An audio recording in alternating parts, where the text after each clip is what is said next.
Welcome to the channel. In today's video, we're going to create a stunning interactive 3D web design using HTML, CSS, and SCSS. I'll take you through each line of the code step by step, so by the end of this tutorial, you'll be able to build this awesome layout yourself. Let's dive right in. We start with the HTML file, which serves as the backbone of our web page.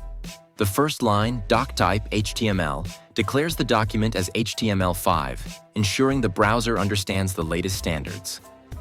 Next, we are linking the CSS file connects our HTML to the CSS file where all the styling magic happens, and sets the title of the web page that appears on the Browser tab.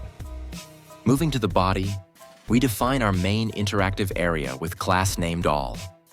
This container will hold all the elements that make up our 3D layout.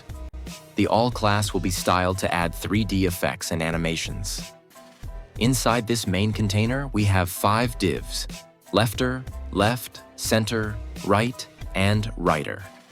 Each of these divs represents a different panel with unique content and effects.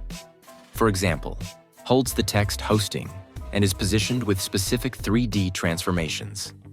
Each of these panels has a nested that displays the label of the panel, making the content easily identifiable.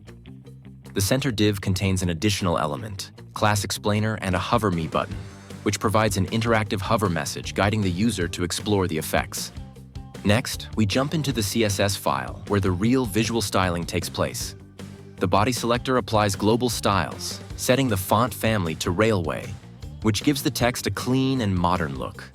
The background is styled with a radial gradient, blending colors from a light blue center to a darker blue edge, creating a smooth, layered effect.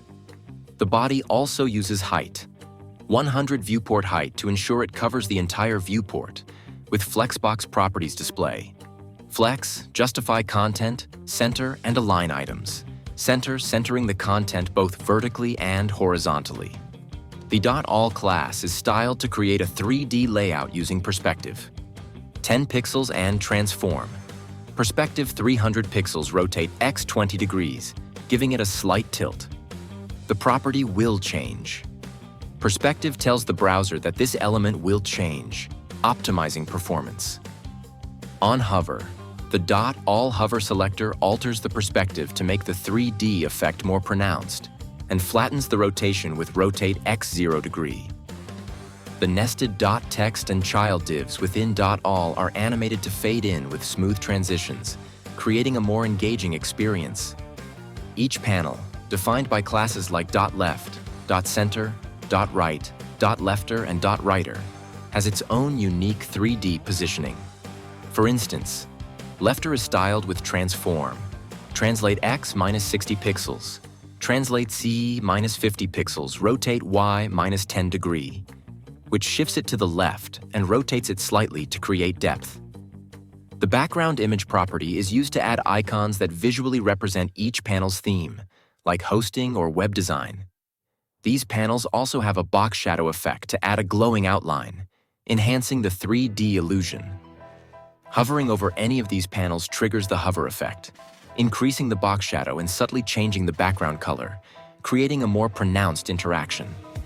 The .text class within each panel uses transform translate y 30 pixels to initially position the text below view, and on hover, it slides up into position with a smooth transition. Finally, let's discuss the SCSS file. Allows us to use nesting variables to keep our code clean and maintainable. For example, in .all hover, the hover state is styled within the parent .all class, avoiding redundant selectors. This makes our styles more readable and easier to manage. SCSS also supports variables, which we can use to store colors, fonts, or other frequently used values, making it easy to update our design in one place.